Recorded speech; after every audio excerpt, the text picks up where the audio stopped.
salam sejahtera.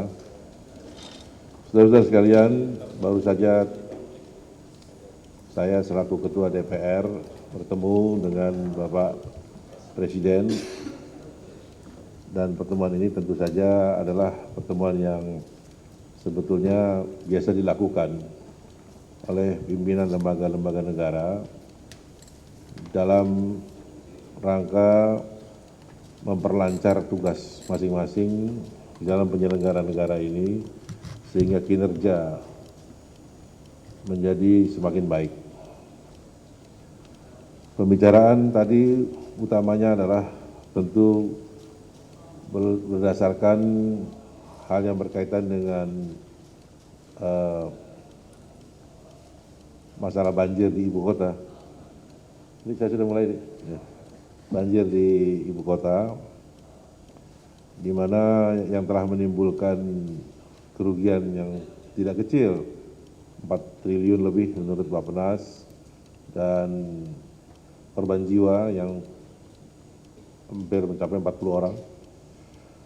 Kita tentu tidak ingin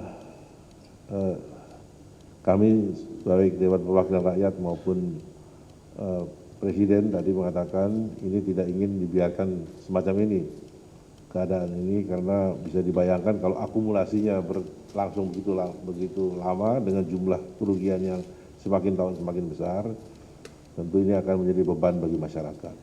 Sehingga perlu ada upaya-upaya yang sungguh-sungguh, upaya-upaya yang serius di dalam mencegah bencana banjir yang diupayakan diminimalisir, ya, kalau tidak bisa dihilangkan sama sekali, diminimalisir dampak-dampaknya setiap tahun, apakah itu musiman, tahunan, 5 tahunan, dan seterusnya. Saudara-saudara sekalian, langkah yang diperlukan misalkan saja perlu ada koordinasi 3 pemerintah provinsi, 3 gubernur, DKI, Jawa Barat, Banten.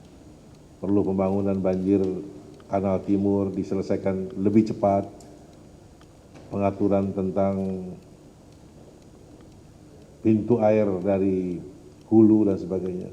Nah, kesemuanya itu tertuang sebetulnya di dalam rancangan undang-undang pemerintah ibu kota.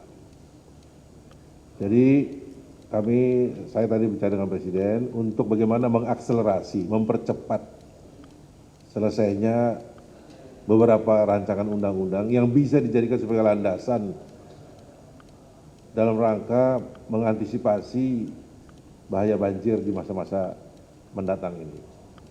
Upaya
kekuatan penekan menjadi satu tekanan politik yang menjadi reshuffle kabinet, berarti akan ada orang yang menjadi menteri untuk mengurusi Jabodetabek atau megapolitan itu. Kedua, tekanan bencana alam ini saya pikir akan menyadarkan pemerintah pusat untuk segera melakukan.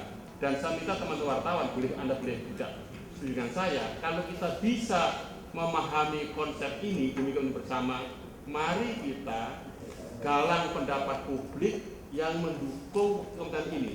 Mumpung sekarang saatnya tekanan dua, penekan baik secara politik maupun secara alam kepada pemerintah pusat. Terima kasih.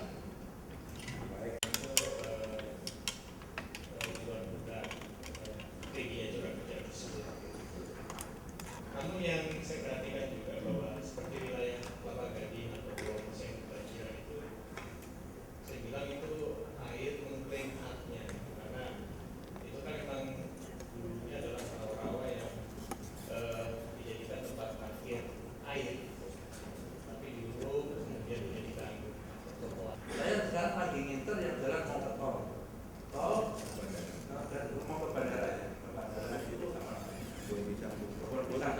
bisa saya Bronto yang itu saya beli semua ya kan floating yang sudah dirampaikan laporan nomor itu kan sebenarnya demand dan supply ya itu pasar itu jadi tidak ada dimana 200 mall. Kemudian yang berikutnya memang sumber resapan ini sebenarnya sudah ada pergub ya, pergubnya sudah ada. Jadi memang ketergantungan saya kepada aparat saya itu tinggi loh, lurah terutama B2B itu untuk mengecek ketika wali kota apa betul bulan resapan atau tidak, itu dan tidak kemandirian di situ.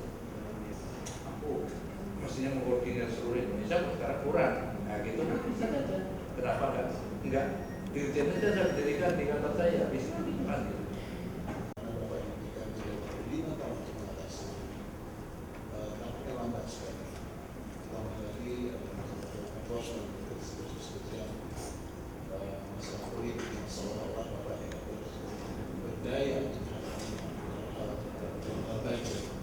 Itu yang membuat kita mempertanyakan seperti apa sih resistensi banjir sini sampai berhadapan dengan isu-isu politik.